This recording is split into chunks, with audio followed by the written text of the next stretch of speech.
Hello everyone. तो इस video में हम एक नई शुरुआत कर रहे हैं। इस वीडियो से जॉन मिल्टन से ही शुरुआत करेंगे और ये जो वीडियो रहेगी ये आपकी रिवीजन आप मान लो, या फिर ये आपकी जीत सीरीज रहेगी। ठीक है, ये आपकी कौन सी सीरीज रहेगी? जीत सीरीज। ओके,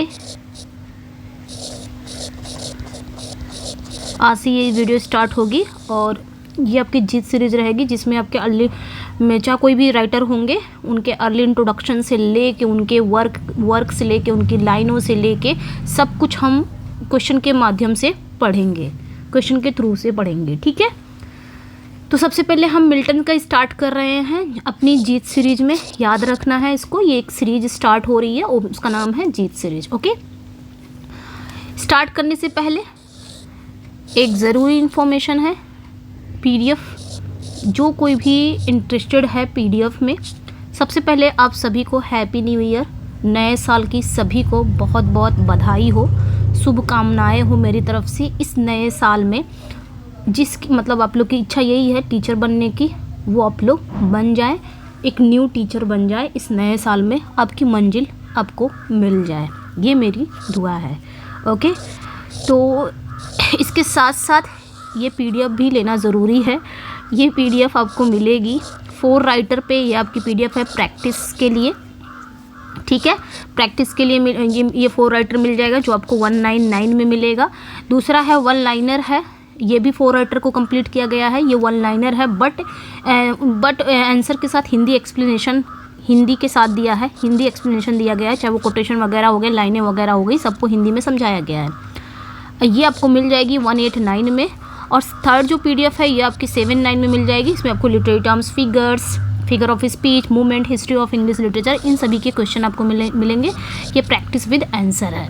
ठीक है, तीनों लेते हैं तो 467 होगा, जिसमें आपको डिस्काउंट भी मिलेगा। डिस्काउंट कम मिलता है जब आप तीनों लेते हैं, तो बहुत सारे बच्चे लेते हैं तो इसी में डिस्काउंट मांग लेते हैं, इसमें मांग लेंगे, ऐसा मत करिए। हाँ, तीनों लेंगे तो आपको डिस्काउंट ज़रूर मिलेगा। ओके, 10% का डिस्काउंट आपको मिलने वाला है।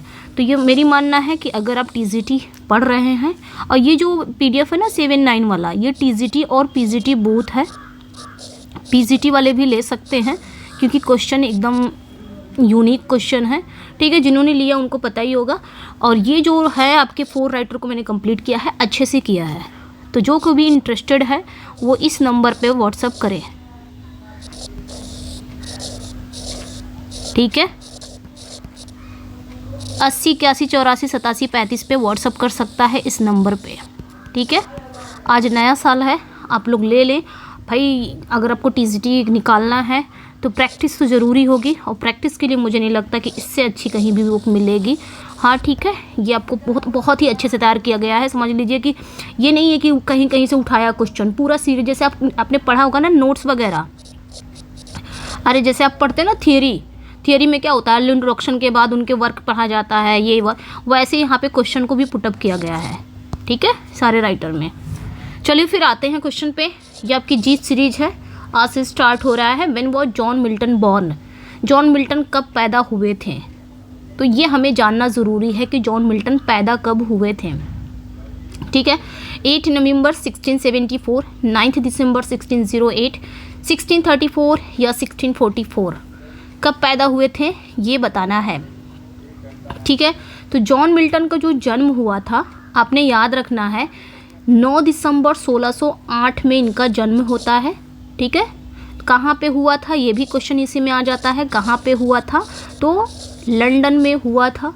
और ये वह समय था ना जब इंग्लैंड में लिटरेचर और जो कल्चर थे उसका रेनेशा हो रहा था, पुनर्जागरण होता। उस समय जब लिटरेचर और कल्चर यानी कि साहित्य और संस्कृति में एक उसका रीबर्थ हो रहा था, ये उस समय था जब मिल्टन की पैदाइश हुई थी। उनके जीवन काल में उन्होंने अंग्रेजी साहित्य में एक महान योगदान दिया मिल्टन ने, और अपने एपिक रचनाओं के लिए ये प्रसिद्ध हैं, जैसे कि पैराडाइज लॉस्ट हो गया, पैराडाइज रीगेंड हो गया। ओके, नेक्स्ट वन पे आएंगे। Where was John Milton buried? इनको कहाँ दफनाया गया था? तो ये भी बहुत इंपॉर्टेंट क्वेश्चन हो जाता है, कहाँ पे दफनाया गया था। ये पूरा अर्ली मतलब उनके अर्ली इंट्रोडक्शन से क्वेश्चन है, ये बहुत ही ज़रूरी है जानना। ठीक है, कहाँ पे दफनाया गया था? सेंट पॉल कैथेड्रल या वेस्टमिनिस्टर एब्बे, सेंट गाइस क्रिपल गेट या लुडलो कैसल। देखिए मैं 4 ऑप्शन नहीं पढ़ूंगी क्योंकि हम डायरेक्ट आंसर पे आएंगे, कभी कभी 4 ऑप्शन हमें क्या करता है एग्जाम में कंफ्यूज कर देता है। ठीक है, तो यहाँ पे जो राइट आंसर हो जाएगा, मिल्टन को बरी कहाँ किया गया था, Saint Giles Cripplegate church में इनको दफनाया गया था। एक चर्च का नाम है ये, और इनको यहीं पे दफनाया गया था। ये जो चर्च है ये लंदन के केंद्र में स्थित है और मिल्टन के समय से जुड़ी कई ऐतिहासिक घटनाओं का ये गवाह है। उनके डेथ के बाद उनकी रचनाओं ने उन्हें साहित्यिक अमरता दी। ठीक है, फेमस हुए उनके डेथ के बाद। What was John Milton's father profession, John Milton के फादर का व्यवसाय क्या था, वो क्या करते थे। ठीक है, तो म्यूजिशियन थे, प्यूरिटन मिनिस्टर थे, या लंदन या फिर रॉयल। तो यहाँ पे देखो जो राइट आंसर हो जाएगा, मिल्टन के जो फादर जी थे यानी कि उनके पिता जो थे वो एक प्यूरिटन थे। एक मिनट राइट आंसर क्या हो जाएगा, वो एक लंदन स्क्रिवनर थे।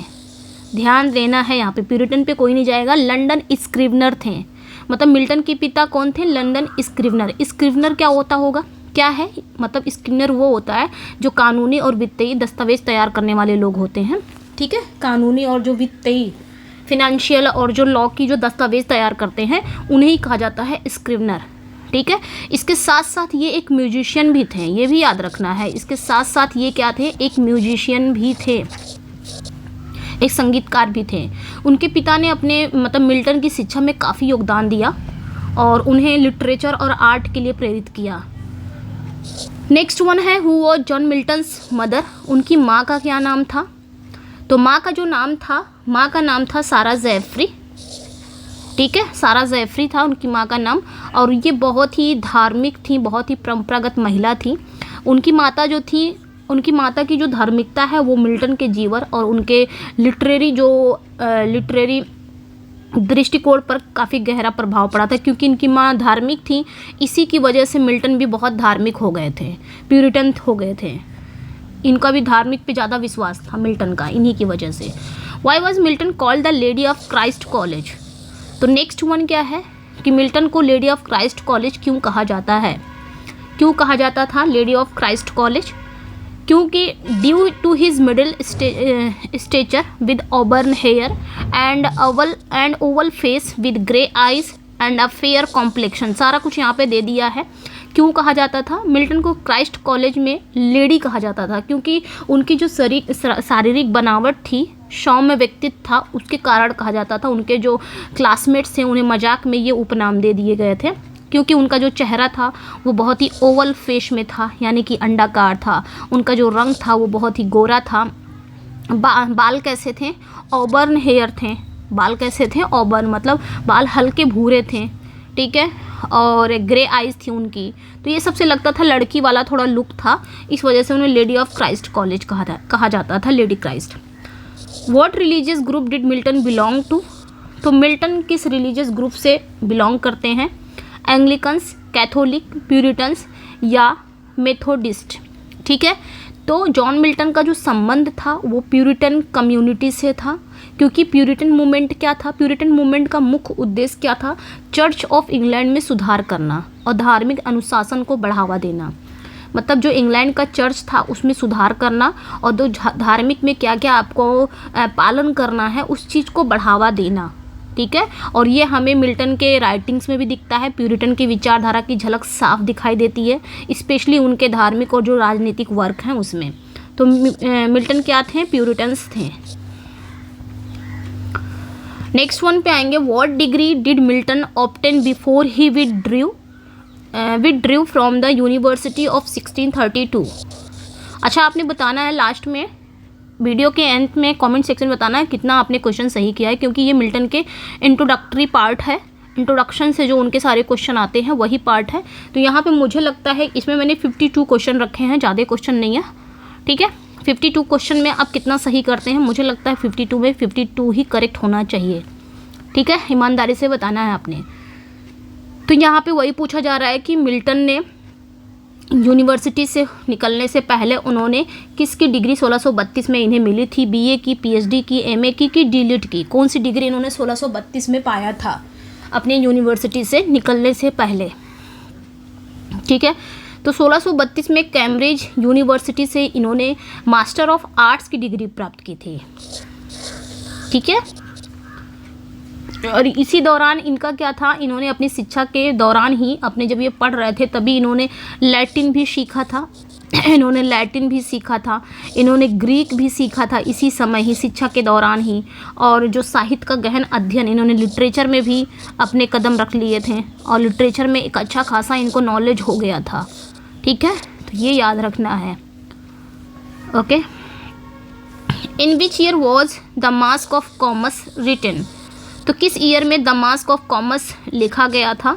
32, 34, 37, 44। तो यहाँ पे बताना है कि 1634 में। राइट आंसर यहाँ पे क्या हो जाएगा? 1634 में द मास्क ऑफ कॉमर्स नाम की रचना लिखी गई थी, मिल्टन ने लिखा था। ये एक प्ले था जिसमें लुडलो कैसल में अर्ल ऑफ ब्रिजवाटर के बच्चों के मनोरंजन के लिए इसको प्रेजेंट किया गया था। ठीक है, और इस ये जो वर्क है ना, इस रचना का जो मुख्य विषय था वो क्या था? सद्गुण की विजय है, यानी कि चैस्टिटी को दिखाया गया था, इसकी विजय हो गई वर्चू की। ठीक है, यानी कि खराब चीज़ों की विजय नहीं हुई, जो खराब चीज़ें जिसके अंदर चैस्टिटी है, जिसके अंदर अच्छे गुण है, उसी की विजय हुई थी। From home was the masque of commerce performed? ऊपर पूछा गया है, ऊपर क्या पूछा गया है क्वेश्चन कि किस ईयर में ये आया था? तो 1634 में आया था, ये कन्फ्यूज़न नहीं रखना है। 1634 में आया था और ये लुडलो कैसल में अर्ल ऑफ ब्रिजवाटर के बच्चों के मनोरंजन के लिए इसको प्रस्तुत, अर्ल ऑफ ब्रिजवाटर के जो बच्चे थे उनके मनोरंजन के लिए इसको प्रस्तुत किया गया था, इस प्ले को वहाँ पे। ठीक है, ये याद रखना है। अब यहाँ पे क्या पूछ रहा है कि फॉर हुम was the masque of commerce performed? किसके लिए the masque of commerce performed किया गया था? जस्ट वही चीज़ यहाँ पे भी पूछ रहा है। तो यहाँ पे वहाँ पे कब पूछा गया था, किसके लिए यहाँ पे पूछा गया है? तो अर्ल ऑफ ब्रिजवाटर के लिए। ठीक है, the masque of earl of Bridgewater के परिवार के लिए प्रस्तुत किया गया था, जिसमें ये भी शामिल थे, इनके परिवार के लिए। और ये प्ले उनके बच्चों की नैतिकता शील का पाठ पढ़ाने के लिए उद्देश्य से लिखा गया था। What is the alternate title suggested for the masque of commerce? तो कॉमर्स का जो दूसरा टाइटल है, ऑल्टरनेट टाइटल है, उसका क्या नाम है? Triumph of virtue, Triumph of evil, Triumph of love, Triumph of wisdom. तो राइट आंसर क्या हो जाएगा? Triumph of virtue, A correct हो जाएगा। ठीक है, क्योंकि मास्क ऑफ कॉमर्स का जो दूसरा टाइटल है ट्रायम्फ ऑफ वर्च्यू है, जो इसके मुख्य विचार को दर्शाते हैं, क्योंकि इसमें मॉरल और जो वर्च्यू है उस पे, मतलब मॉरल और वर्च्यू की ही चीज़ों पर केंद्र किया गया है। ठीक है, केंद्रित सेंटर्ड है इस प्ले में। Which poem did Milton write in 1637? 1637 में मिल्टन ने कौन सी पोएम लिखी थी? 1637 में, ठीक है, ये याद रखना है। 1637 में मिल्टन ने कौन सी पोएम लिखी थी? ठीक है, तो ये मिल्टन ने कब लिखी थी, मतलब मिल्टन ने 1637 में कौन सी पोएम लिखी थी? तो लिसिडस लिखी थी। ठीक है, लिसिडस 1637 में इन्होंने लिखा था, जो कि एक एलेजी थी। क्या था ये? एक एलेजी था। पूछा जाएगा कौन सी एलेजी थी? तो पेस्टोरल एलेजी थी। पेस्टोरल मीन्स जहाँ से आपको रूरल एरिया दिखाई देगा, रूरल उसमें दिखाई देगी, रूरल एरिया वगैरह, चरवाहे वगैरह, यानी कि शेफर्ड वगैरह का नाम आएगा। यानी कि जो पोएट है वो भी शेफर्ड रहेगा, जिसके बारे में लिख रहा है वो भी, उसका भी नाम शेफर्ड ही कर देगा। ठीक है, तो एलेजी थी, कौन सी एलेजी थी? पेस्टोरल एलेजी थी, जो उनके दोस्त एडवर्ड किंग की डेथ पर बेस्ड है। और इसमें डेथ, धार्मिक पाखंड और कवियों के कृतों पर विचार किया गया है। नेक्स्ट वन पे आएंगे। यहाँ पे पूछा जा रहा है कि who was the subject of Milton's Lycidas? Milton के लिसिडास का विषय क्या था, सब्जेक्ट क्या था? तो सब्जेक्ट यही था कि इनके दोस्त थे, एक कैम्ब्रिज दोस्त थे, एडवर्ड किंग। ठीक है, इनके दोस्त, मतलब इनके दोस्त थे जो कि कॉलेज मित्र थे, मतलब कॉलेज के ही समय के दोस्त थे, जिनकी अचानक से डेथ हो जाती है समुद्र में डूबने से। किस समुद्र में डूबने से होती है? तो ये भी याद रखिएगा, आयरिश सी से। ठीक है, पूछा जाता है, आपने याद रखना है, आयरिश सी में ही, द कोस्ट ऑफ वेल्स। ठीक है, वेल्स की कोस्ट पर ही अगस्त, ये भी याद रखना है, ऑगस्ट 1637 में इनकी डेथ होती है। ओके, तभी 1637 में ये लिसिडस भी लिखते हैं। ठीक है, तो इस कविता के माध्यम से मिल्टन ने अपने दोस्त को क्या दिया है? ट्रिब्यूट दिया है। ओके, तो ये याद रखना है। नेक्स्ट वन पे आएंगे। नेक्स्ट वन क्या है? हु वॉज, अच्छा यहाँ पे एक चीज़ कंफ्यूज नहीं होना है, 1637 में कंपोजिंग ईयर है, यही ज़्यादा पूछा जाता है। ठीक है, कंपोज किया गया था, लेकिन अगर पूछा जाए कि ये पब्लिश कब हुआ था, तो 1638 में पब्लिश हुआ था। ठीक है। लेकिन ज़्यादातर यही पूछा जाता है कंपोजिंग ईयर कि कब लिखा गया था। लेकिन 1638 में इसको पब्लिश किया गया था। कहाँ पब्लिश हुआ था तो ये भी याद रखना है, जस्टा एडुआर्डो किंग नेफॉर्गो में पब्लिश हुआ था। तो मैं यहाँ पे लिख दे रही हूँ जस्टा एडुआर्डो, ठीक है, एडुआर्डो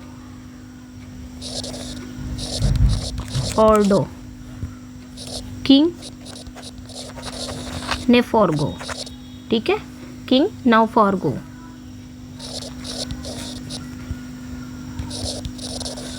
इसमें पब्लिश हुआ था, ये याद रखना है, ओके, इसमें ये पब्लिश हुआ था, ओके।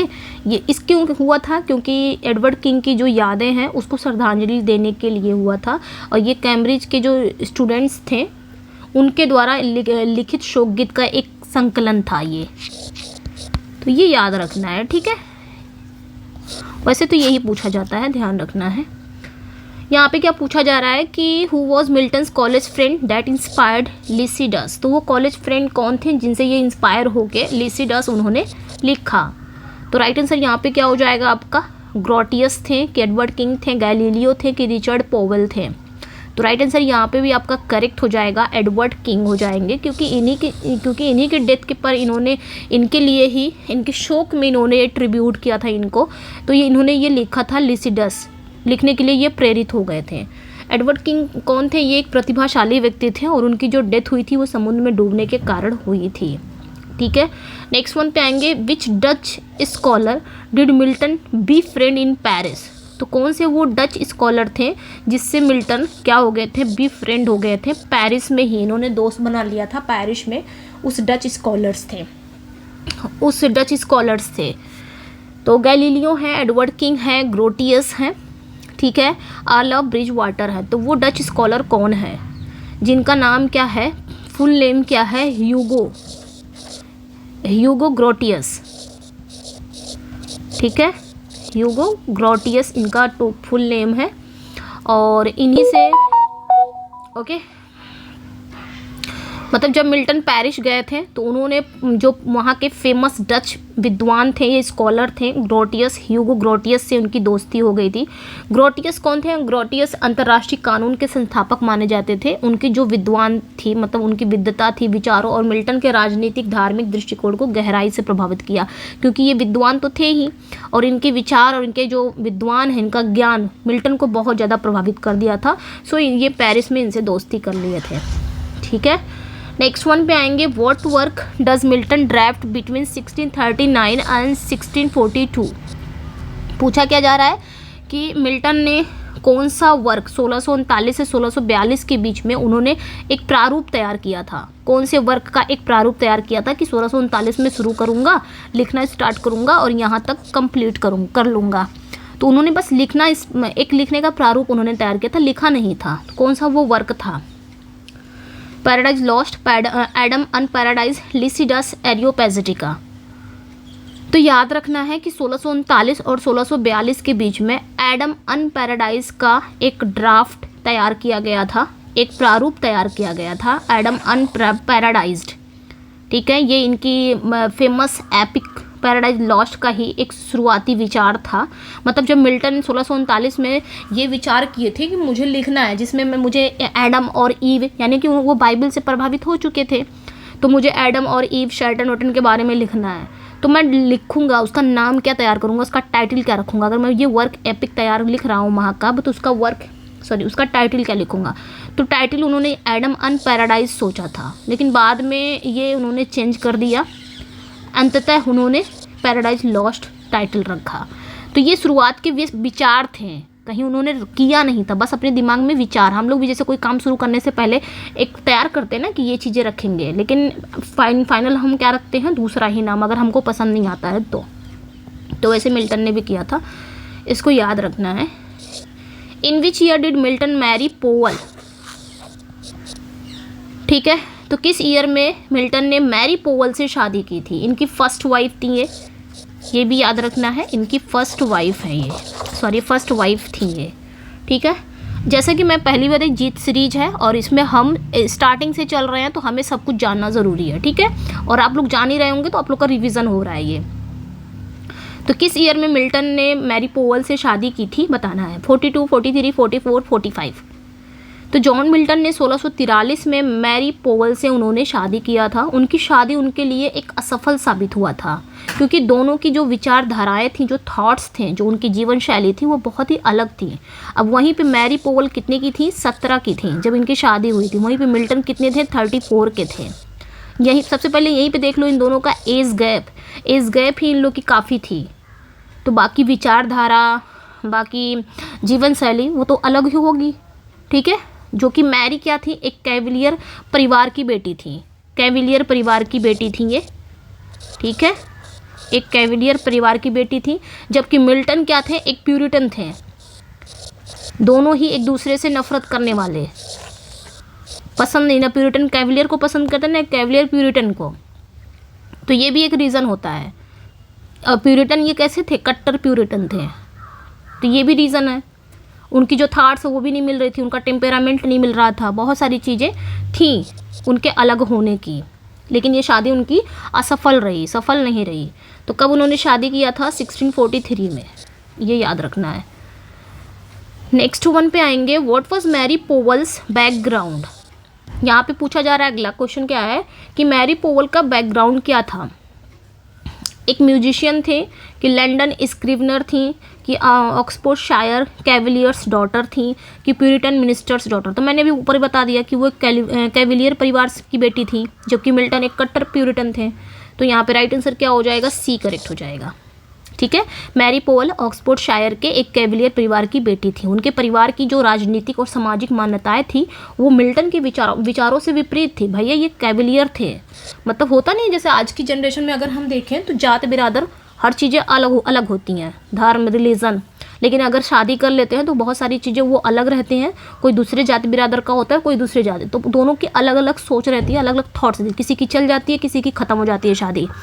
कोई बीच में धर्म को ले आता है, कोई जात को ले आता है। एक कपल अगर बीच में ये सारी चीज़ें लेके आएगा तो क्या होती है? वहाँ पे झगड़ा होता है, वहाँ पे चीज़ें चल नहीं पाती हैं, बहुत सारी चीज़ें हैं, ठीक है। तो काफ़ी अंतर थे, एज गैप भी था, काफ़ी अंतर था, तो ये याद रखना है।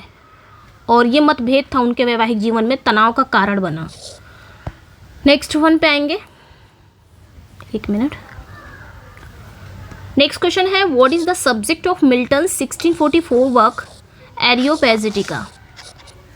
तो मिल्टन का जो 1644 में ये वर्क आया था, प्रोज ट्रैक था ये क्या था? प्रोज था, इनका प्रोज वर्क था और ये 1644 में आया था। तो इसका सब्जेक्ट क्या था? आखिर मिल्टन ने इसमें क्या बात कही है, क्यों लिखा था इन्होंने, क्या इसमें इन्होंने किस बात के बारे में लिखा था, इसका सब्जेक्ट क्या था?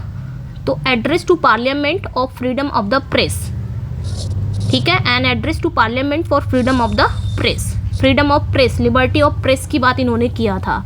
एरियोपैजिटिका मिल्टन द्वारा 1644 में लिखा गया था। ये इनका एक प्रसिद्ध प्रोज था, नाटक था, प्रोज वर्क था, जिसमें इन्होंने प्रेस की जो स्वतंत्रता है उसका समर्थन किया। उन्होंने तर्क दिया कि विचारों और अभिव्यक्ति की जो आज़ादी है वो समाज के प्रगति के लिए आवश्यक है। यानी कि हमारे जो विचार है, हमारी जो अभिव्यक्ति है, यानी कि कुछ भी बोलने की, कुछ भी लिखने की, ये हमारा अधिकार है, ये हमें आज़ादी मिलनी चाहिए कि हम अपने विचार जो भी सोच रहे हैं वो हम लिख सकें, उसको एक्सप्रेस कर सकें। इसमें हमें आज़ादी चाहिए, ठीक है, क्योंकि ये समाज की प्रगति के लिए ज़रूरी है। तो ये जो वर्क है ये आज भी अभिव्यक्ति की स्वतंत्रता का एक ऐतिहासिक दस्तावेज माना जाता है। नेक्स्ट वन पे आएंगे, थोड़ा थोड़ा यहाँ पे मैं समझाते चल रही हूँ। What prompted Milton to write Areopagitica, ठीक है। तो यहाँ पे क्या पूछा जा रहा है कि what prompted Milton to write Areopagitica, इन्होंने क्यों लिखा है Areopagitica. Death of the friend, desire for the religious reformation, need for press freedom, his failure in marriage. क्यों लिखा था? तो क्योंकि इन्हें प्रेस फ्रीडम की ज़रूरी थी ना, प्रेस फ्रीडम, कुछ भी बोलने का, लिखने का। अगर एक इंसान के अंदर विचार है, किसी चीज़ के विचार है, उनको बोलने की आज़ादी दी जाए, उनको लिखने की आज़ादी दी जाए पूरी अच्छे से, ये इसलिए था। नेक्स्ट वन पे आएंगे, who was Milton's father said to have turned Puritan while studying at. ठीक है, यहाँ पे क्या पूछा जा रहा है कि जॉन मिल्टन के जो पिता थे ना, ऑक्सफोर्ड विश्वविद्यालय यानी कि ऑक्सफोर्ड यूनिवर्सिटी में पढ़ाई के दौरान क्या हो गए थे, प्यूरिटन बन गए थे। और प्यूरिटन मूवमेंट में इंग्लैंड में एक धार्मिक आंदोलन हुआ था, यानी कि एक धार्मिक सुधार आंदोलन था जो ईसाई धर्म को अधिक शुद्ध और अनुशासनात्मक बनाना चाहता था। उनके पिता ने इस धर्म परिवर्तन ने मिल्टन के जीवन और विचारधारा को गहराई से प्रभावित किया था। तो ऑक्सफोर्ड करेक्ट हो जाएगा यहाँ पे। ठीक है, ठीक है, तो यहाँ पे वही पूछा जा रहा है कि who was Milton's father, Milton के पिता कौन थे। कहा जाता है कि मिल्टन के पिता किस कॉलेज में पढ़ाई करते थे, किस कैम्ब्रिज मतलब किस यूनिवर्सिटी में वो पढ़ाई करते थे जहाँ पे वो प्यूरिटन बन गए थे, तो ऑक्सफोर्ड है। नेक्स्ट वन पे आएंगे। नेक्स्ट वन है आपका question, what year did Milton right tenure of Kings and magistrate. तो किस ईयर में इन्होंने tenure of Kings and magistrate लिखा, 49, 50, 52 या 54, किस ईयर में इन्होंने लिखा था। तो 1649 में लिखा था, जब पब्लिकली बिहेडेड किया गया था ना उनका, चार्ल्स फर्स्ट का। तो जनता क्या हो गई थी, बहुत डर गई थी, सबके सामने उनके सर को काट दिया गया था। ठीक है, उन पे आरोप लगा दिया गया था, उनके सर को काट दिया गया था, सबने समर्थन, मिल्टन भी समर्थन किए थे इसमें। तो वहाँ पे पब्लिक क्या हो गई थी, डर गई थी, उनके अंदर एक डर आ गया था। तो उस डर को शांत करने के लिए इन्होंने ये वर्क लिखा था 1649 में। ठीक है, मिल्टन ने इंग्लैंड के जो चार्ल्स फर्स्ट थे उनकी हत्या का समर्थन किया था और तर्क दिया था कि अगर एक राजा अपने कर्तव्यों से विफल होता है तो जनता को उसे उखाड़ फेंकने का अधिकार है, क्योंकि जनता उस समय डर गई थी और राजा को क्या कर दिया था, पब्लिकली बिहेडेड कर दिया गया था। तो उन्होंने इस वर्क में ये तर्क दिया है कि अगर कोई राजा बेकार है, अपने कर्तव्य से विफल है, तो उसको जड़ से उखाड़ फेंक देना चाहिए, ताकि इस तरह बोल के वो पब्लिक को शांत कर सके, स्मूथ कर सके कि हमने कुछ गलत नहीं किया है। ठीक है, नेक्स्ट वन पे आएंगे। What was the subject of Milton's tenure of Kings and magistrate. तो इसका सब्जेक्ट क्या था, तो सब्जेक्ट यही था, supports of the execution of king Charles first. King Charles first का जब एग्जीक्यूशन हो रहा था उसमें मिल्टन का सपोर्ट था। ठीक है, tenure of Kings and magistrate में मिल्टन ने राजा चार्ल्स फर्स्ट की हत्या का क्या किया था, समर्थन किया था। उन्होंने ये तर्क दिया था जब एक राजा अपने कर्तव्य से विफल होता है तो जनता की भलाई के लिए वो उपेक्षा करना, उसे निष्कासित किया जा सकता है। और ये जो थॉट्स है, ये विचार उस समय के राजनीतिक संघर्षों के संदर्भ में था। In which year did Milton become totally blind. तो किस ईयर में मिल्टन टोटली ब्लाइंड हो गए थे, पूरी तरह से वो अंधे हो गए थे, उनकी आंखों की रोशनी चली गई थी, धीरे धीरे खराब होने लगी थी, लेकिन उनका जो वर्क था और लेखन था वो बिना देखे जारी रहा। उन्होंने अपने अंधेपन के बावजूद बहुत ही महान काव्य रचनाएं लिखी, जैसे कि पैराडाइज लॉस्ट, ठीक है, पैराडाइज रीगेन। अंधे होने के बाद इन्होंने ये सारे वर्क लिखे हैं। तो कब हुए थे, टोटली ब्लाइंड हुए थे 1652 में। 1652 में इनकी फर्स्ट वाइफ जो थी मैरी पोवल, है ना, मैरी पोवल ही थी ना फर्स्ट वाइफ, जिनकी डेथ भी हो गई थी 1652 में। साथों साथ याद करते चलिए। नेक्स्ट वन पे आएंगे, who wrote Defensio Regia pro Carolo I an attack upon the Puritans. ठीक है, यहाँ पे बताना है कि हु रोट, किसने लिखा है, डिफेंसियो रेजिया प्रो कैरोलो आई, किसने लिखा है, जो कि एक अटैक है। किस पे अटैक है, प्यूरिटन्स पे। इस वर्क में ना प्यूरिटन्स पे अटैक किया गया है, प्यूरिटन्स के बारे में ही लिखा गया। तो किसने लिखा है ये बताना है। ठीक है, तो डिफेंसियो रेजिया प्रो कार्लो आई एक साल्मासियस, ठीक है, साल्मासियस द्वारा लिखा गया था। इनका पूरा नाम था क्लॉडे साल्मासियस, जिसमें प्यूरिटनवादियों पर उन्होंने अटैक किया था। यह चार्ल्स फर्स्ट के समर्थन में लिखा गया था, जो उस समय के इंग्लैंड में सत्ता संघर्ष का एक हिस्सा था। साल्मासियस के ये ग्रंथ जो हैं, ये जो वर्क हैं, ये मिल्टन के डिफेंशियो प्रो पॉपुलो एंग्लिकानो के जवाब में था। तो मिल्टन का ये वर्क था ना, इसी तरह तो है वो भी वर्क, डिफेंशियो प्रो पॉपुलो। तो क्वेश्चन बन सकता है, याद रखना है, एंग्लिकानो, ये मिल्टन का वर्क था और इसी के जवाब में इन्होंने लिखा था, साल्मासियस ने लिखा था ये इस वर्क को, डिफेंसियो रेजिया प्रो कैरोलो आई, इसी के जवाब में था, इनको इन्होंने जवाब दिया था। और ये इन्होंने लिखा था, प्यूरिटन्स पे डायरेक्ट उन्होंने अटैक किया था, राजा चार्ल्स फर्स्ट के समर्थन में लिखा गया था। What was the title of Milton's reply to Defensio Regia pro Carolo I. देखिए वही चीज़ फिर से पूछा गया है, मैंने बता दिया ऊपर ही। तो राइट आंसर यहाँ पे क्या हो जाएगा, डिफेंसियो प्रो पापुलो एंग्लिकानो। तो मिल्टन की रिप्लाई, मिल्टन का मतलब टाइटल क्या था, मिल्टन को जो रिप्लाई दिया गया था डिफेंसियो रेजिया पोर्लो कैरलो का, किस पे, तो इसी पे दिया गया था। ठीक है, याद रखना है, डिफेंसियो प्रो पॉपुलो एंग्लिकानो यानी कि इंग्लैंड के लोगों का बचाव, जिसका मतलब क्या हुआ, इसका मतलब इंग्लैंड के लोगों का बचाव। और जो डिफेंसियो रेजिया प्रो कैरलो के खिलाफ उनका उत्तर था। इस वर्क में उन्होंने राजा चार्ल्स फर्स्ट के खिलाफ इंग्लैंड के लोगों के अधिकारों और स्वतंत्रता का समर्थन किया है इसमें। ठीक है, नेक्स्ट वन पे आएंगे, what significant event happened to Milton in February 1652। Just अभी मैंने बताया ना अभी कि 1652 में, फरवरी 1652 में मिल्टन के साथ कौन सा वो घटना घट गई थी, कौन सी महत्वपूर्ण घटना घट गई थी। तो वो टोटली ब्लाइंड हो गए थे कि वो फॉरेन सेक्रेटरी बन गए थे, कि उन्होंने पैराडाइज लॉस्ट को पब्लिश किया था, कि उन्होंने मैरी पोवल से शादी की थी। तो जस्ट अभी फरवरी 1652 में मिल्टन पूरी तरह से टोटली अंधे हो गए थे। ठीक है, इसके बावजूद वो अपने लेखन कार्य को जारी रखें और उन्होंने बहुत ही अच्छे वर्क अपने अंधे होने के बाद भी उन्होंने लिखा, जैसे कि पैराडाइज लॉस्ट, रीगेंड, और उस समय उनकी वाइफ की डेथ भी हो गई थी। When did Mary Powell Milton's first wife die. तो मैरी पोवल की डेथ कब होती है, 1650, 52, 56, 63। तो अभी जस्ट मैंने बताया, आप लोगों को पता चल गया होगा। तो यहाँ पे May 5, 1652 में इनकी डेथ हो जाती है। मिल्टन की पहली पत्नी रहती हैं जिनका निधन हो जाता है। उनका वैवाहिक जीवन काफ़ी तनावपूर्ण था, लेकिन उनकी डेथ के बाद मिल्टन ने फिर से शादी कर ली, सेकंड शादी कर लिया। आगे क्वेश्चन है भी, in which year Milton marry Katherine Woodcock. ये इनकी सेकंड वाइफ थी। ठीक है, ये उनकी सेकंड वाइफ थी मैरी पोवल के बाद। मैरी पोवल की डेथ कब होती है, 1652 में डेथ होती है, लेकिन उन्होंने दोबारा शादी कर लिया, किससे, कैथरीन वुडकॉक से। कब किया, 52 में उनकी डेथ होती है, तो 1656 में शादी कर लेते हैं वो दूसरी कैथरीन वुडकॉक से। ठीक है, तो 1656 में कैथरीन वुडकॉक से उन्होंने शादी कर लिया, और ये भी शादी कुछ समय बाद एक दुखद साबित हुआ। ये भी सही से नहीं चल पाई कैथरीन वुडकॉक वाली, क्योंकि कैथरीन का जो निधन था वो कब हो गया था, यानी कि इनकी डेथ कब हो गई थी, 1658 में ही डेथ हो गई थी। ये भी शादी नहीं चल पाई।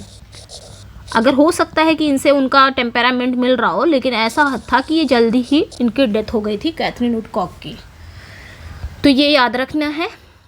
And what year did both Katherine Woodcock and her child die. इन्होंने एक बच्चे को जन्म भी दिया था, उसी वजह से इनकी भी डेथ हो गई थी।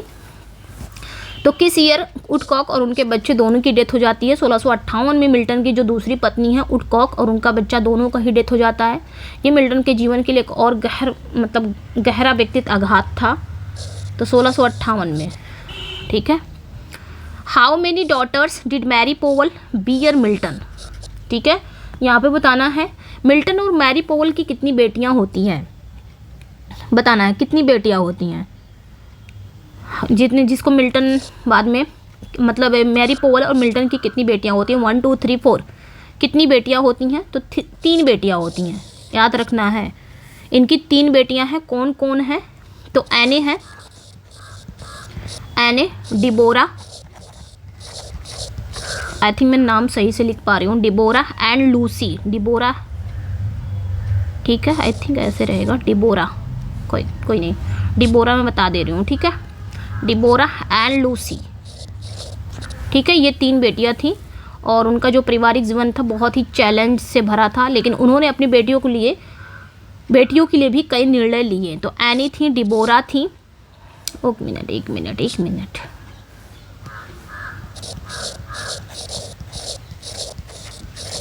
ठीक है, डिबोरा और लूसी, ये इनकी 3 बेटियां थी। नेक्स्ट वन पे आएंगे, which year did Milton marry his third wife Elizabeth Minshull. अब इन्होंने क्या किया, तीसरी शादी की। ये इनकी थर्ड वाइफ थी। ठीक है, ये इनकी थर्ड वाइफ थी। तो 1658 में इनकी सेकंड वाइफ की डेथ हो जाती है। तो कब ये शादी करती हैं, थर्ड से, तो मतलब कब शादी करते हैं, तो 1663 में मिल्टन अपनी तीसरी पत्नी एलिजाबेथ मिंशुल से 1663 में शादी करते हैं। ये शादी उनके जीवन में अंतिम वर्षों में हुआ था, यानी कि मिल्टन उस समय आई थिंक 60-65 के तो रहे होंगे, 65 के साल में तो उनकी डेथ हो गई थी, 60 साल के रहे होंगे, ठीक है, मतलब बुढ़े हो गए होंगे, तभी इन्होंने शादी कर लिया 1663 में। और एलिजाबेथ के साथ उनका जीवन अधिक स्थिर रहा है। ओके, नेक्स्ट वन पे आएंगे, what did Milton originally think of writing before paradise Lost. तो यहाँ पे क्या पूछा जा रहा है, ठीक है, यहाँ पे क्या पूछा जा रहा है कि पैराडाइज लॉस्ट से लिखने से पहले, पैराडाइज लॉस्ट लिखने से पहले मिल्टन मूलतः क्या लिखने के बारे में सोचा था। ओरिजिनली उन्होंने क्या लिखने के बारे में सोचा था पैराडाइज लॉस्ट लिखने से पहले। A poem on King Arthur, treatise on politics, autobiography, history of England. तो पैराडाइज लॉस्ट लिखने से पहले इन्होंने मूलतः क्या सोचा था, a poem on King Arthur, King Arthur पर एक कविता लिखने की इन्होंने सोचा था, ठीक है, किंग आर्थर पर लिखने की इन्होंने योजना बनाई थी। वे एक महाकाव्य रचना में ब्रिटिश लोक कथाओं से प्रेरित होने के इच्छुक थे। वो सोच रहे थे कि ब्रिटिश जो लोक कथाएँ हैं वो इसमें डालते हैं, लेकिन बाद में उन्होंने धार्मिक और बाइबल पर आधारित पैराडाइज लॉस्ट को प्राथमिकता दी, ठीक है, लेकिन ये लिखने से पहले उन्होंने यही सोचा था, ये याद रखना है। How many years did it take Milton finish Paradise Lost. तो कितना साल लगा इन्हें पैराडाइज लॉस्ट को कंप्लीट करने में, 5 ईयर्स, 7 ईयर्स, 10 ईयर्स, 12 ईयर्स, कितना साल लगा। तो पैराडाइज लॉस्ट को लिखने में मिल्टन को कम से कम 7 साल लग गया था। कितने साल, 7 साल। वो अपनी पूरी तरह से अंधे होने के बावजूद इस एपिक को, इस महान एपिक को लिखने में सक्षम थे। उन्होंने अपने काम को बहुत ही धैर्य, बहुत ही डेडिकेशन के साथ पूरा किया था, बहुत ही पेशेंस और डेडिकेशन के साथ पूरा किया था। ये उनकी काव्यात्मक क्षमता का प्रमाण है। अंधे होने के बाद कौन लिखता है भैया, लेकिन इन्होंने लिखा, ठीक है। In which year was Paradise Lost publish. तो किस ईयर में पैराडाइज लॉस्ट को पब्लिश किया गया था। तो फर्स्ट आया था, ये याद रखना है, पहली बार ओरिजिनली पब्लिश्ड कब हुआ था, फर्स्ट एडिशन जो आया था इनका, तो 1667 में आया था पहली बार। 1667 में ये पब्लिश हुआ था। मिल्टन का सबसे प्रसिद्ध एपिक था, जिसमें एडम और ईव के स्वर्ग से निष्कासन की कहानियां हैं। इस एपिक ने न केवल अंग्रेजी साहित्य में अपनी अस्थायी छाप छोड़ी, बल्कि पूरे विश्व में लिटरेचर में भी एक महत्वपूर्ण स्थान प्राप्त किया। कौन, paradise lost. How many books was paradise lost originally divided into. तो कितनी बुक्स को डिवाइड किया गया था, कितनी बुक में मतलब डिवाइड किया गया था पैराडाइज लॉस्ट को, कितनी बुक में ये पब्लिश हुई थी। कहने का मतलब ये है कितनी बुक्स में, जब शुरुआत में जब आया था तो कितनी बुक्स में ये पब्लिश हुई थी, कितनी बुक्स में, तो 10 बुक्स में, ठीक है। शुरुआत में आया था 1667 में, 10 बुक्स में ये आया था, ओरिजिनली पब्लिश हुआ था 1667 में। फर्स्ट एडिशन था ये, फर्स्ट एडिशन इसका था और 10 बुक्स के साथ आया था। उसके बाद 1664 में, सॉरी 1674 में, है ना, 1674 में इसका सेकेंड एडिशन आया था। तो ये याद रखना है, इसका कौन सा एडिशन आया था, सेकेंड एडिशन आया था। कितनी बुक्स में आया था, 12 बुक्स में आया था, ठीक है। जब पूछा जाएगा ओरिजिनली पब्लिश्ड कब हुआ था, तो 1667 में 10 बुक्स के साथ था फर्स्ट एडिशन। तो सेकेंड एडिशन आया था 1674 में 12 बुक्स के साथ। अच्छा, कौन सी बुक्स को स्प्लिट किया गया था, तो ये भी याद रखना है, बुक 10 था और 7 था, है ना। आई थिंक मुझे ये लग रहा है बुक 10 एंड 7, मैं भूल नहीं रही हूँ तो अगर, ठीक है, बुक 7 और 10 था, इसी को स्प्लिट कर गया था। आप लोग ज़रूर बताइएगा इसको, ठीक है, तो याद रखना है, ओके। और इसमें वही चीज़ें दिखाई गई जो बाइबल की उत्पत्ति कहानी को विस्तृत रूप से प्रस्तुत किया गया है। बाइबल की स्टोरी को वहाँ से उठा के अपने वर्क में इन्होंने रखा है। और मूलतः इसे कितने भागों में डिवाइड किया गया था, 10 बुक्स में। For how much was the copyright of Paradise Lost sold to Samuel Simmons. अब इसका जो कॉपीराइट था ना, इसको बेच भी दिया गया था। किसको, सैमुअल सीमंस को बेचा गया था। एक पूछा जा रहा है कि कितने रुपए में बेचा गया था, फॉर हाउ मच, कितने में बेचा गया था। पैराडाइज लॉस्ट का जो कॉपीराइट था, पेज वगैरह, उसकी क्या हो गई थी, बेच दी गई थी। किसको बेचा गया था, सैमुअल सीमंस को। कितने में, ये बताना है। तो 5 पाउंड में, ठीक है। मिल्टन ने पैराडाइज लॉस्ट का जो कॉपीराइट है वो सैमुअल सिमंस को 5 पाउंड में बेचा था। उस समय ये जो अमाउंट्स था ना बहुत छोटी थी, उस समय ये जो अमाउंट है बहुत छोटी थी, लेकिन मिल्टन के लिए एक महत्वपूर्ण आर्थिक निर्णय था। इसके बावजूद उन्होंने रचनाएं साहित्यिक इतिहास में अनमोल मानी जाती हैं। उन्होंने बेच दिया था इतनी अच्छी रचनाएं बहुत ही कम में। When did the third edition of Paradise Lost appear? इसका थर्ड एडिशन कब आया? डायरेक्ट थर्ड एडिशन पूछ लिया गया है। सेकेंड एडिशन तो 1674 में आता है सेकेंड एडिशन। अब यहाँ पे पूछा क्या जा रहा है? Third edition. मैंने सेकेंड बता दिया है, थर्ड एडिशन पूछा जा रहा है। इसका थर्ड एडिशन कब आया था, यानी कि तीसरा संस्करण। तो याद रखना है 1678 में, 1678 में हुआ था।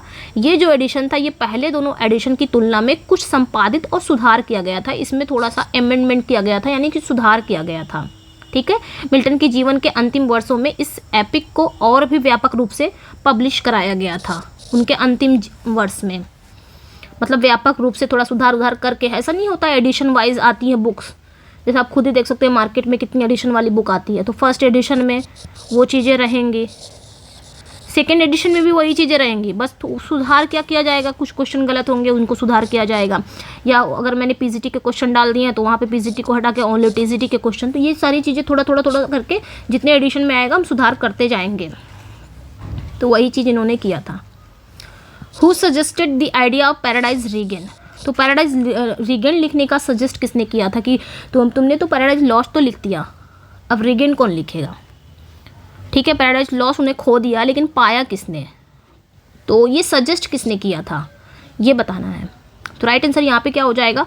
एलवुड, थॉमस एलवुड, इन्होंने ही किया था। ध्यान रखना है, पैराडाइज रीगेन के विचार को थॉमस एलवुड ने मिल्टन को सजेस्ट किया था। एलवुड एक दोस्त थे और उनके प्रशंसक भी थे, जिन्होंने मिल्टन को ये सजेस्ट किया कि वो एडम और ईव को दोबारा से उद्धार की कहानी लिखें। मतलब उन्होंने पैराडाइज लॉस्ट को खो दिया है, तो पैराडाइज रीगन क्या उन्होंने पाया कि नहीं, इस बारे में उन्होंने लिखा जाए। और ये जो एपिक था ये पैराडाइज लॉस्ट की अनुवर्ती थी। 1671 में प्रकाश हुआ था पैराडाइज रीगन, जो 1671 में आया था। ठीक है, उसका सीक्वल था। In what year was Paradise Regain publish? तो 1671 क्या हो गया है, 1671 में हुआ था। ठीक है, मैं पानी पी लूँ जब तक।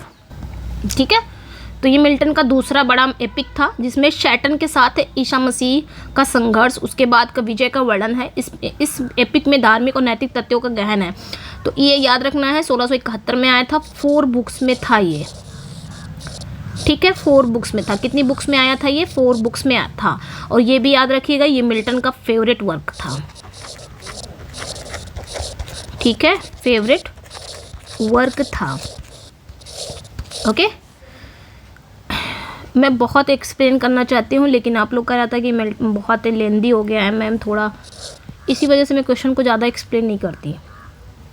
What was the last important? लेकिन मुझे इत्मीनान से पढ़ा लेने दीजिए। आप लोग क्या करना है, आप लोग को देखना है। मुझे पता है, सभी को पता है, रिवीजन के लिए ही है। तो आप लोग इत्मीनान से देखिए, और जब देखना रहेगा तो आप लोग फास्ट करके भी देख सकते हैं, लेकिन मुझे तो इत्मीनान से पढ़ाने दीजिए। What was the last important work of Milton published in 1671? तो 1671 में मिल्टन ने पब्लिश कराया था। इनका लास्ट इम्पॉर्टेंट वर्क कौन सा था जो 1671 में ही आया था, और इनका लास्ट वो इम्पॉर्टेंट वर्क था।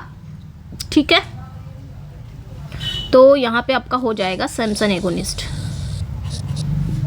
चूँकि ये भी आया था 1671 में, ये आया था 1667 में, ये फर्स्ट एडिशन की बात कर रहा है, ये भी आया था 1671 में। यहाँ पे लास्ट इम्पोर्टेंट वर्क की बात कर रहा है तब। ठीक है, तो यहाँ पे राइट आंसर क्या हो जाएगा? सैमसन एगोनिस्ट। ये एक क्लोजेड ड्रामा है जो ग्रीक मॉडल पर बेस्ड है। बाइबल के जो कैरेक्टर सैमसन की कहानी पर आधारित है, जो अपनी शक्ति और विश्वास के बीच के लिए, अपने शक्ति के लिए जाना जाता है। What type of poem is Samson agonist? किस टाइप की ये पोएम है? एपिक है, सोनेट है, dramatic poem on the Greek model. तो अभी मैंने बताया ग्रीक मॉडल पर यह आधारित है। एक ड्रामेटिक पोएम है, क्लोजेड ड्रामा है, और मिल्टन ने ग्रीक ट्रेजेडी के प्रारूप में इसे लिखा है, जिसमें सैमसन की जीवन की अंतिम लड़ाई, आत्म बलिदान को दिखाया है। तो सी करेक्ट हो जाएगा। नेक्स्ट वन पे आएंगे, what was the primary focus of Eikonoklastes? तो इनका जो वर्क है इकोनोक्लास्टिस का मुख्य फोकस क्या है? प्राइमरी फोकस क्या है, मुख्य रूप क्या है? तो मिल्टन का जो इकोनोक्लास्ट है मुख्य रूप है इकोन बैशिलाइक, ठीक है।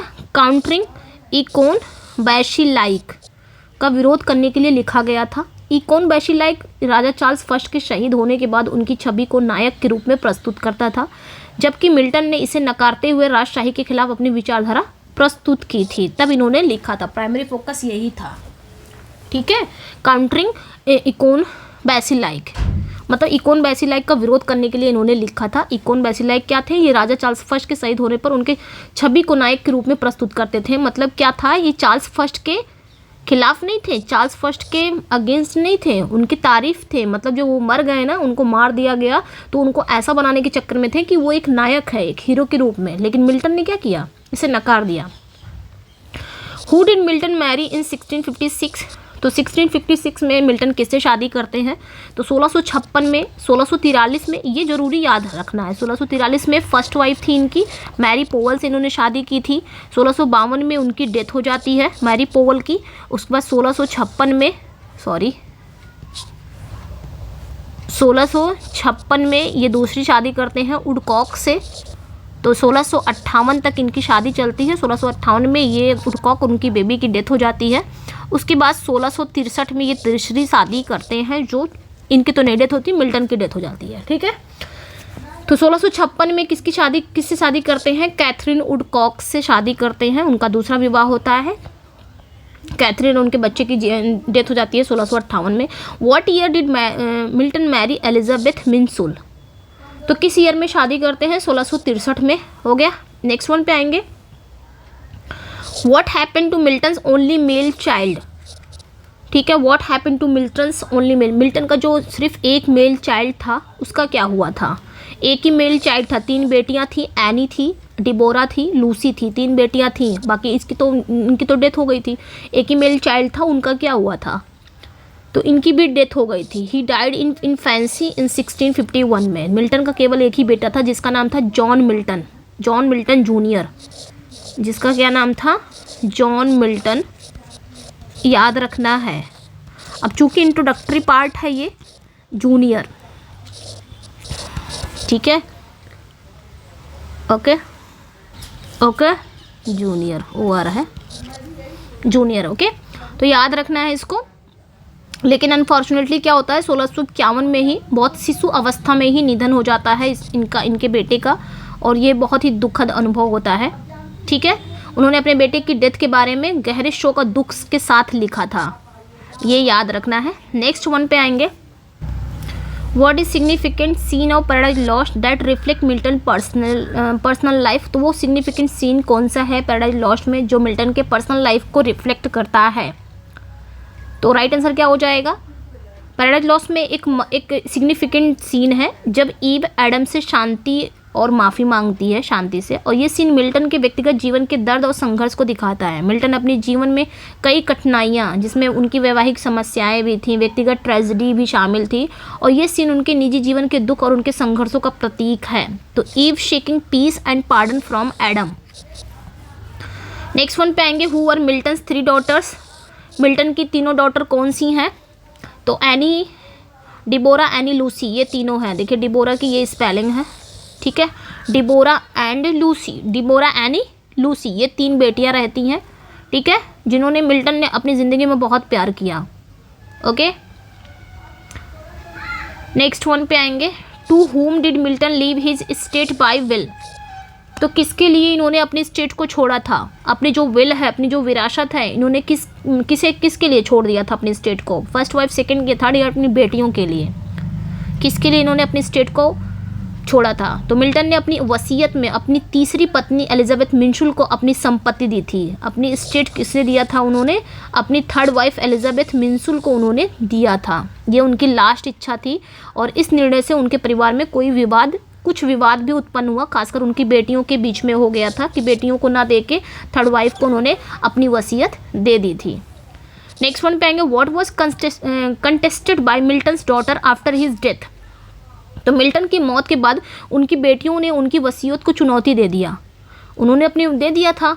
तो मतलब वही चीज़ यहाँ पे कह रहा है, मिल्टन के डेथ के बाद उनकी बेटियों ने क्या कंटेस्टेड किया था, हिज विल को, उनकी वसीयत को, ध्यान रखना है। मिल्टन की मौत पर उनकी बेटियों ने उनकी वसीयत को चुनौती, चैलेंज कर दिया था। उनका कहना था कि मिल्टन ने जो संपत्ति का वितरण किया है, जो संपत्ति उन्होंने एलिजाबेथ मिन्सुल को दी है, वो उनके हित में नहीं था। इस वसीयत को लेकर उनके बीच काफ़ी विवाद हुआ, उनके परिवार में भीतर एक गहरी असहमति का कारण बन गया। ऐसा नहीं करना चाहिए, है ना, बेटियों को भी थोड़ा थोड़ा दे देते, ये सब होता ही नहीं। What work was Milton laboring on when he ignored doctors' warning leading to his blindness?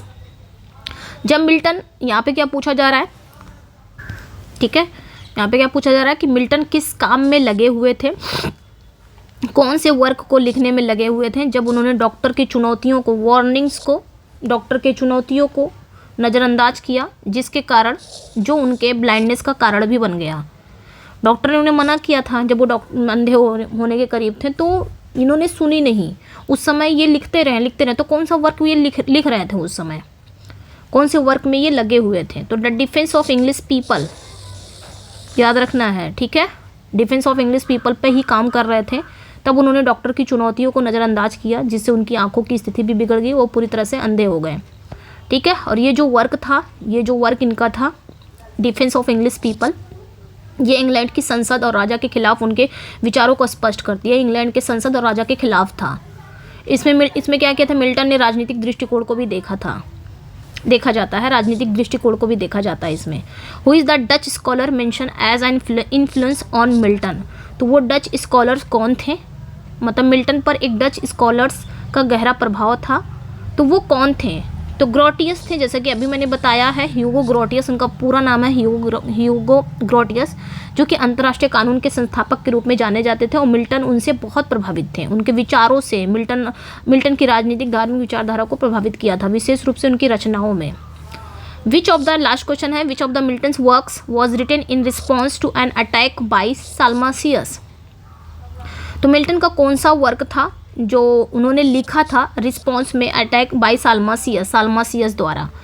तो डिफेंस प्रो पॉपुलो एंग्लिकानो, अभी जस्ट ये क्वेश्चन हमने पढ़ा ऊपर ना, तो ये मिल्टन का वर्क था जो उन्होंने जनता के लिए लिखा था, जनता के बारे में बताया था। उसमें चार्ल्स फर्स्ट को उल्टा सीधा कहा था, और इसी के जवाब में साल्मासियस ने क्या लिखा था इसी के जवाब में उनका जो था डिफेंसियो प्रो रेजी करके था ना अभी, तो उन्होंने लिखा था, ठीक है, डिफेंसियो प्रो पॉपुलो एंग्लो, मिल्टन का वह वर्क था जो उन्होंने साल्मासियस द्वारा मिल्टन और इंग्लैंड के संसद पर किए गए हमले का जवाब देने के लिए लिखा था।